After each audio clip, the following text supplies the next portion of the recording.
What am I doing? Not what the president is going to do, whoever it is. But what am I doing in my neighborhood to build up my neighborhood and my community? Welcome to this week's edition of One Nation Under God. I'm Adrienne Bankert. This week we have the opportunity to speak to the First Lady of Utah, serving alongside her husband, Governor Spencer Cox. Abby Cox initially said they ran as a team, that they were a package deal, both born and raised in Utah, both from large Mormon families, and faith is central to how they govern. Also, Abby has had the opportunity to speak to what's really inside of her heart, to help protect the most vulnerable, particularly families, and to support children. And her initiative, Show Up, is a program that could be replicated all across the country if it's successful. Wait till you hear about it. She also says that America is in the midst of an empathy crisis. Let's watch.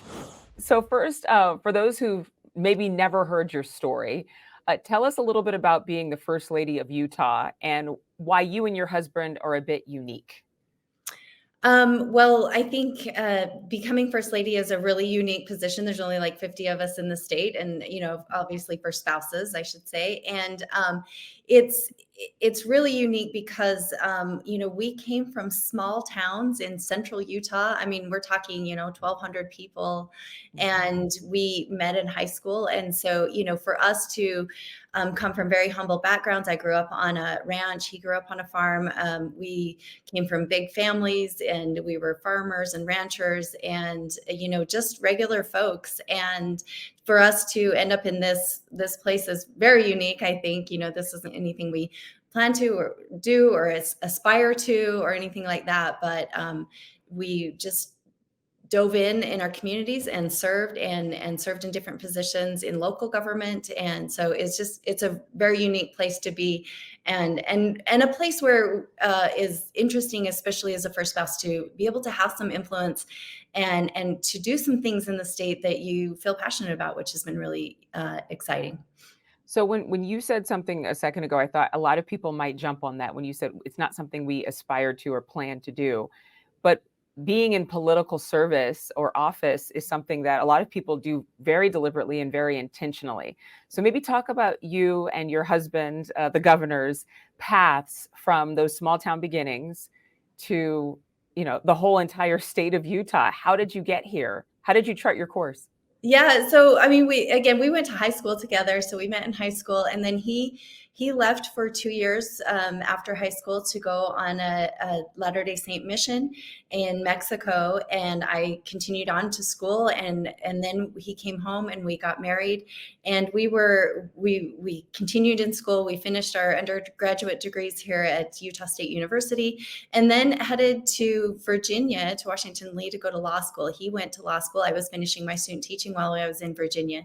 And then we started our family and decided to come back to Utah to start our career. And I was a stay-at-home mom, and he was working a law firm, and decided, we had this moment where, I grew up on 600 acres, and I just had my third baby boy, and I didn't know how to raise 3 little boys on a quarter of an acre in the suburbs of Salt Lake. So we decided to move back to our small town of Fairview, Utah, and raise our children there. And so it seems odd, but that's not a usual career path or the launching point for a political career. He's always been interested in politics. My dad was a political science major, so I've always been very civic minded. And so when we were in our small town, somebody asked him to be on the city council because there was a vacancy, and he had a law degree, and they needed some legal work done, and free legal work because they couldn't afford an attorney. And so he just started volunteering his time to be on the city council, and then the mayor of our small town, and then the county commissioner for our very small county. And then he ended up running for the state legislature. Again, these are all service, because these are all just part-time. He still had his job in the family telecommunications company, and then out of the blue, he decided to run for the state legislature and got it. And again, part-time, still working. And then the lieutenant governor of our state resigned, not anything nefarious or anything. He just wanted to retire. And we run on the sort of like the vice president model in Utah. So the governor had appointed him as the lieutenant governor, which was crazy. We were 9 months in the state legislature from a small rural town. So it was just a crazy thing that happened, and we weren't going to do it. And then we just thought, you know what, maybe since there's a lot of people that really want this job, maybe since we don't want it and this isn't anything we aspire to, maybe that's why we should do it. And we really did. We talk about faith. It was a lot of prayer, a lot of discussion with our family and advice, but just really feeling that this was something we were supposed to do in this moment. And then it led to us, again, feeling like after the governor was finished and he asked us to run, again, a lot of prayer, not knowing, I don't say that we get answers that we're supposed to win or anything, but it was certainly something that we felt we were supposed to pursue, and we did, and ended up here. And I want to touch on a couple of things. Your faith, you mentioned the Church of Jesus Christ of Latter-day Saints, and then the fact that you felt called to it, even though it wasn't something that you necessarily had on your to-do list or your vision board. So first, I want to ask you, how much did faith play into taking each successive step? I mean, did you feel like a part of being responsible as a person of faith meant accepting a bigger responsibility, a bigger stage, even though you didn't necessarily want the limelight to be on you? Yeah, I think again, people that aspire to these positions, it's not a bad thing that people want to be of service. It's where your heart is. And of course we wanted to serve our communities, but it's a difficult thing to decide that you want to put your entire family. Our kids were very young when he became the lieutenant governor. Our baby was 6 and our oldest was 14, and we have 4 kids. So it was a really tough time and a really tough decision. And we decided we were going to stay in our small town while he was the lieutenant governor, which means he was driving 200 miles round trip every day to the Capitol and back, so that we could keep our kiddos in their schools with their family and their cousins around them and friends, and just keep their lives sort of away from that limelight.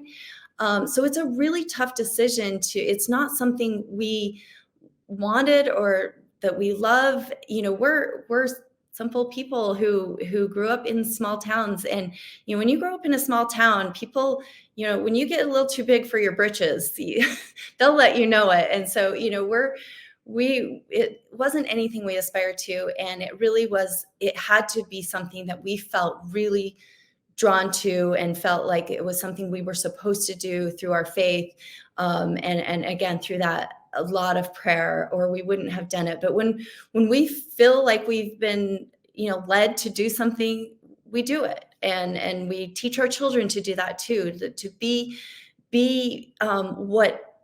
what you need to be to other people. If we can be of service, if we can show people that there's a way to serve, and the way we did our campaign was very different.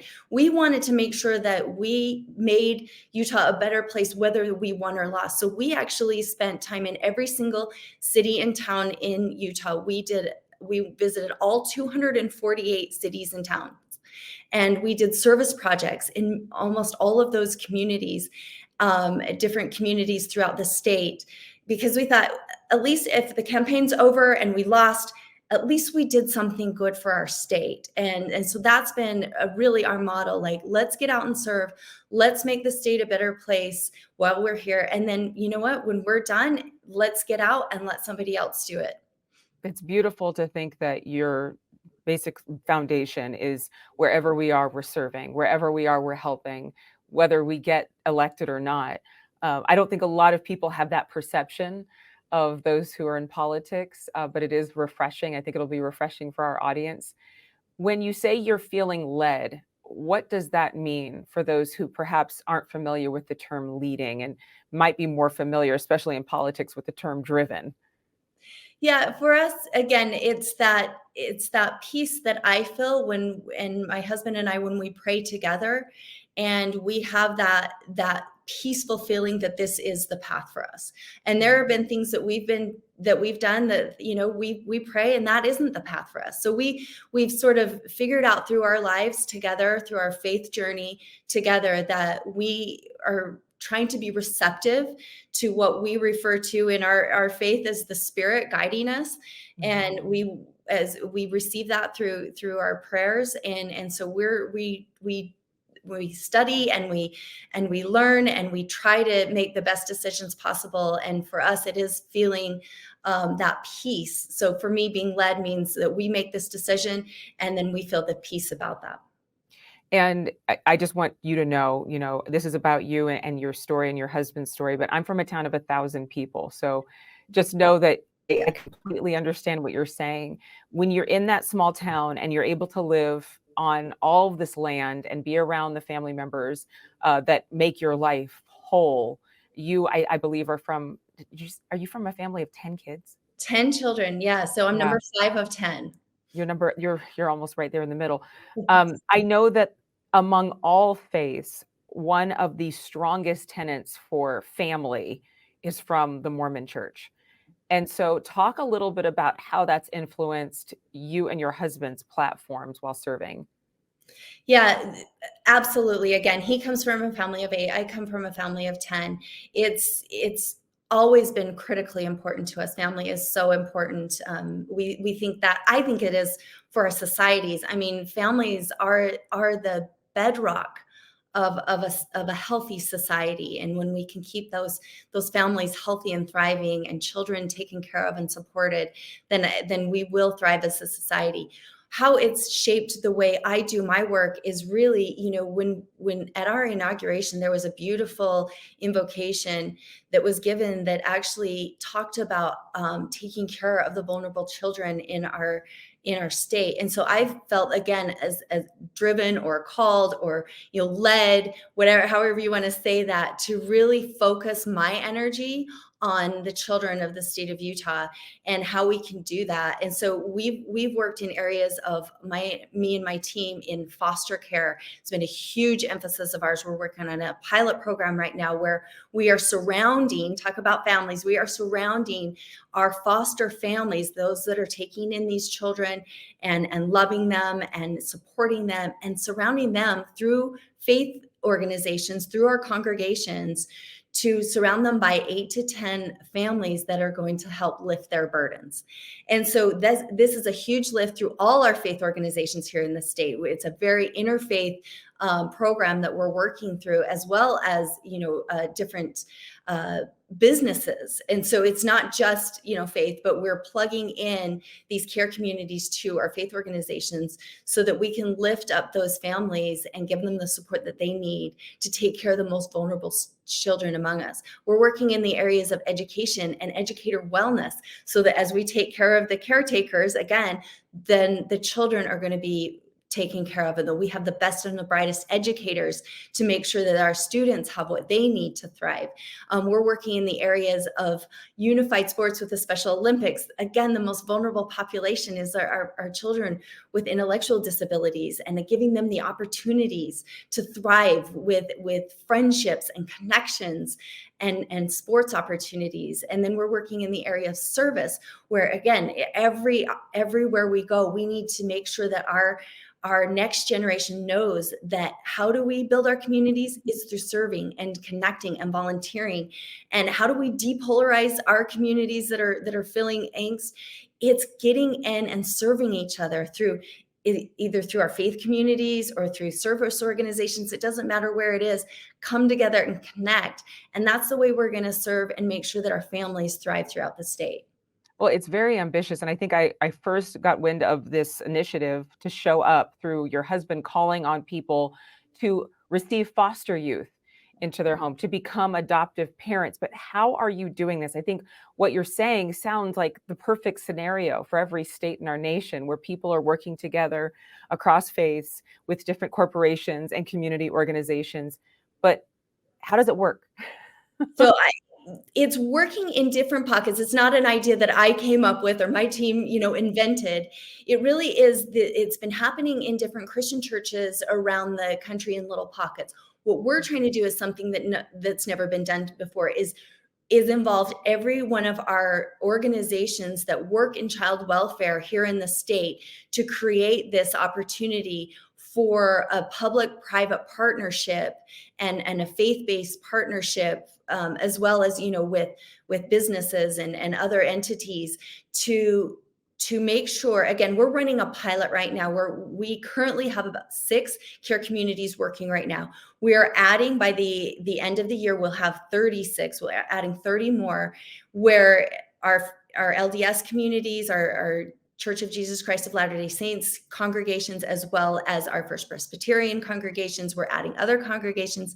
We're adding other businesses where there is one child or one family that is fostering, and 8 to 10 families from that congregation or that business are responsible for lifting the burden and taking care of the needs of that family. So if it's bringing a meal on a Friday night, if it's just going and sitting with that family or that couple in the court date, those are some of the most difficult days, or just bringing a soda and a hug on a Wednesday after a court date, or as involved as being a respite care person. But we're involving our Department of Family and Services, as well as the nonprofits that are tasked with our Utah Foster Care, that is tasked with recruiting, retaining, and making sure that our families have the support they need. So we are training that care community. It's not just, it's not untrained. It's very specific. We have to be very careful to make sure that our children are protected in this process. We don't want to add more trauma or more hurt. That's the last thing that we want to see happen to our children. And so we see this already during our pilot. We're seeing some beautiful stories coming out of how these children are feeling supported. These families are getting what they need. They can actually take more placements because of the support that they have from their community. Are you getting the word out? Are local news stations covering this? Are you seeing receptivity from other businesses or other states contacting you? Yeah, we at the Church of Jesus Christ of Latter-day Saints have a global reach, and certainly nationwide. They are very interested and they are very helpful, as well as the other faith traditions in our state and organizations. They know that if it succeeds here in Utah, they can spread that elsewhere. So yes, they're very interested in what we're doing. We have an organization here called Sorensen Impact that we have tasked to measure this impact. So it's not just feel good stuff, and we're making sure that we are doing this right. We have the right people in place. We have the right protections in place to make sure that this is done right. And I think people are very interested. As far as the media goes, of course, when we start to scale this statewide, we think we'll have about 300 families statewide that will utilize this. The objective is definitely that every family that wants a care community will have one. And we plan to use our local media to tell this story. Again, once we get we don't want to sort of have more interest than we can handle in this moment as we work through our pilot. But once we've worked through that and we have the supports in place and everything is aligned, we're going to use a great media company that we've used here before, associated with our local NBC affiliate here in the state, that will then broadcast support for this and ask for people's participation. Well, it sounds like accountability is very important to you. It sounds like a system that can be duplicated and replicated is important. And it's so awesome to hear that solutions are being addressed by governance in a way that seems practical and also compassionate. When do you and your husband have time to go on dates? Because it sounds like you guys are working a lot and you are a mom to 4 kids. So how do you keep that bond, especially as really the two of you are leading the state together as he is in his governorship? Yeah, it's difficult. We for us, it's if we make sure that it's a priority, we put that on the calendar. We do spend time with our friends and our family. Definitely Sundays are Right. kind of sacrosanct. We try to keep Sundays as our our Sabbath, our worship day. It is certainly it gets harder and harder, especially right now. It's really difficult. But Sundays we go to church together. We spend time with our family together. After we try to make sure that that's always a priority. We're still going to our daughter's playing tennis. We make sure those tennis matches are on the calendar, and we get to those as much as humanly possible. So they feel supported. Her orchestra. We only have one left at home, so we're enjoying this last senior year, all the last of the last.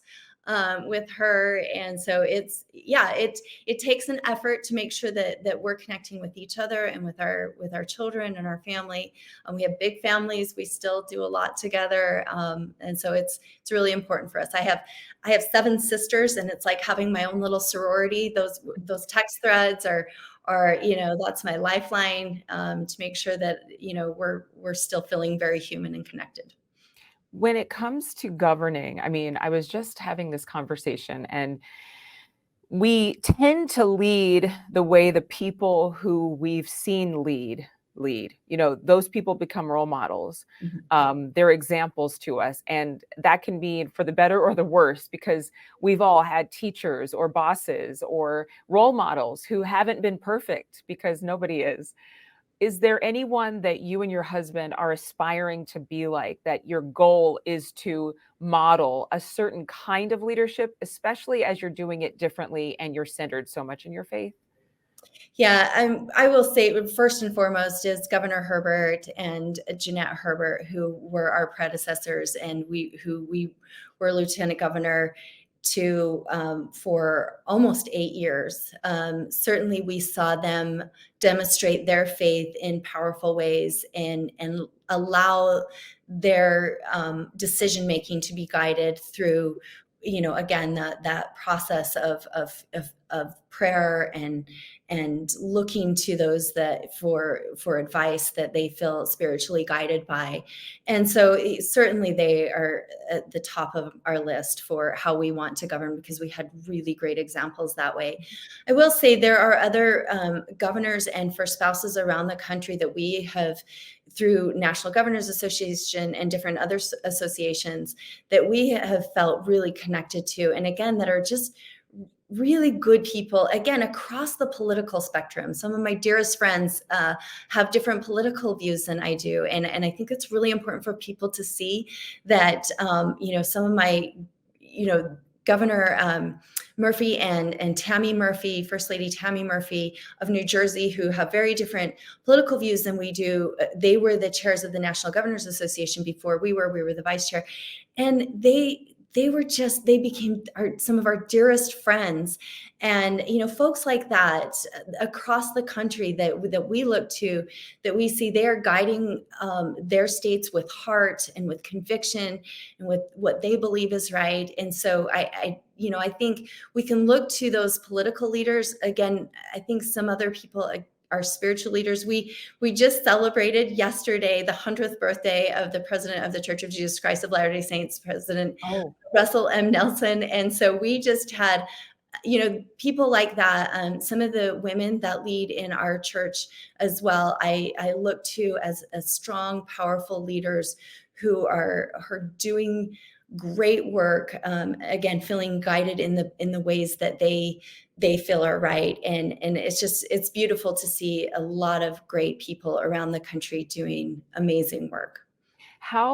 Describe how you become friends with someone and are inspired by somebody who has varying degrees of disagreement with you. I mean, I think about our families, right? When you're in a family, you might have a cousin who comes over, or an uncle who comes over, and they don't necessarily have the same political leanings than you. And it can come to some hot tempers at the table.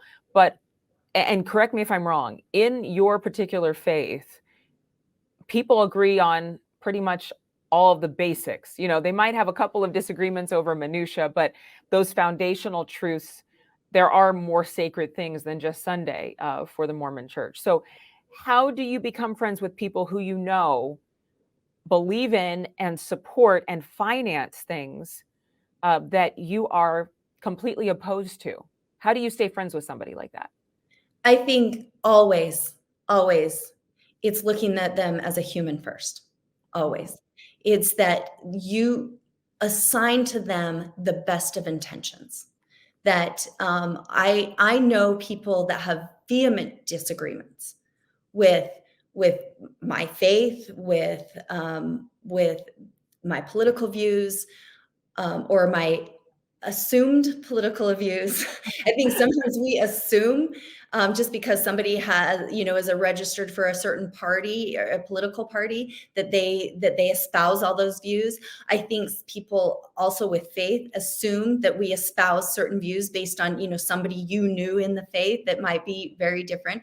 I do believe that most of our Latter-day Saint folks do have certain core beliefs, but there is a lot of variation. And again, we embrace all. In my view, I embrace anybody that wants to do better and connect as a human. And so for me, it's always looking at somebody's heart and how they love their families. I mean, it all comes down to how we love our families, how we love this nation. I mean, it may look different, but it doesn't mean that my way is better or that their way is terrible. Like, we have to make sure that we're looking at each other as human, and that's that empathy piece. I mean, we just have to get away from what we assume we know about people and be curious. My favorite thing is to sit down with somebody that I think is completely different from me and actually ask them their story and tell me about this and tell me why you think this, or tell me how your family deals with this. And for the most part, I mean, again, we have across the spectrum first spouses that I am dear friends with, and we mostly never talk about politics. We Right. almost always talk about our families. We always talk about our faith and how we cope with life and how we cope with this difficult situation. And even in our family situation, I mean, we have kids that don't agree with us politically. And in a lot of respects, sometimes in our own religion, they don't believe certain things and they have stepped away in different ways. And my job as a mother is still just to love. My job is to not make sure that my kids agree with everything that I believe politically or religiously. My job as a mother is to love them, to make sure that my home is a place where they feel like they can express their views, where they can feel loved and they feel like they belong. And so I think if we think about that as we go outward, is my home a place where anybody can come and feel love and belonging? Is my community a place where people feel that they can feel love and belonging? Is my political party a place where they can feel love and belonging? And if it's not, what do I do to fix that? How do I make sure that people feel like they belong here? That we expand the tents, that we don't narrow who we love and let into our space. That's beautifully said. And I think a lot of parents can relate to what you said about kids not necessarily agreeing with your political leanings. In terms of other states and other women leaders, what's something that you might say to the younger generation? There are a lot of women who are entering politics who have decided that that is their path. And there are other states potentially watching what you and your husband have done to shift culture in education and within the foster care system and within social services. What would you say is something you've learned over these years that you wish you knew and that you would want to equip other people with? Again, I think I would go back to not making assumptions about people based on what they look like, what their religious belief is, what their political leanings are, what party they belong to, what their family looks like. Sometimes we, as women, like to. I hope not. I think we've kind of gotten away from it, but that judge other women on, well, look at what their kids doing, or, oh my goodness, people can look at my family and say, well, there certainly must be, you think, oh, most of us are like, we feel like we're being judged, but lots of times we're more judging ourselves. And so what I would say is look at people as humans, lead with your heart. you don't have to show contempt and anger and outrage to be a leader. You can be a leader with kindness. You can be, and that doesn't make you soft or weak. And as women, sometimes we feel like we have to get out there, we have to be loud, we have to be aggressive because that's, what we think a leader should be like. I don't think that's the case at all. And in fact, I think we need more women in politics, especially, but in all aspects of our communities that are leading with heart, that are leading with humanity, that are leading with kindness, with compassion, with empathy. I just think we need more women that use that kind of language and connection to lead our communities, our states, and our nation. I would love to see men and women using love and kindness and belonging. And that's not just a feminine trait. Men can exude that, and they need to. And that doesn't make somebody a weak leader. It makes, in my view, them a stronger leader. Yeah, well, we certainly, I hope that we all come to the point where we see that the demonstration of love, which has kind of faded away in the business community and in governance, but perhaps you're going to help usher in a new wave. It comes in so many different flavors and spectrums. In terms of this country, and I think this is the last thing I would ask you, we're leading up to November and the election. And of course, after that, the inauguration in January. There is already this presumption that it is going to be a very fractious time, that it may be a very volatile time in more ways than one. Depending upon who wins, that will determine who is out in the streets or who is out, saying and doing things in their anger or frustration. What would your message be to all of us at this time of uncertainty and of questions and of historic precedents? And how can we keep our calm in the midst of what is a changing tide, quite possibly? Well, I will go back to the beginning of our conversation and our communities. My small town, your small town, big cities, our neighborhoods, our communities, and ask yourself, does who is the president really and truly affect how I work in my neighborhood, how I build up my community? The answer is probably not really. What am I doing? Not what the president is going to do, whoever it is. Well, what am I doing in my neighborhood to build up my neighborhood and my community? And if we're so worried about, the perceived chaos that's going to ensue when this president or this president gets in, you're abdicating your responsibility as a human, as a contributor in your community. And I think that's wrong. I think putting all of our eggs in the basket of who the president is really shirking our responsibility as citizens of this nation. Yes, we should vote, and yes, we should vote for who we think will do the best job, that has the best character. And that's great. And there's lots of reasons why we vote for different people. And I appreciate that. And I'm not going to condemn anybody for who they vote for. I will just say that it is incumbent upon all of us as citizens of this nation to do what we can to build each other up, to build our communities, to take time to see who those vulnerable children are in our midst. Is there a foster family? I'm telling you, all the political disagreements, all the chaos and energy that people use online and out in the community to protest, to be angry about this or that political decision. Can you imagine a world where we harness that energy to build our communities, to help foster? If instead of sitting online screaming at somebody, if I was in my community helping a foster family with a meal, if I was doing something to lift somebody around me that needs me, maybe there's a grandmother, an elderly person that is lonely, if I could sit with them instead of sitting in front of, my favorite political talking head if I could just build somebody up, that stuff won't matter.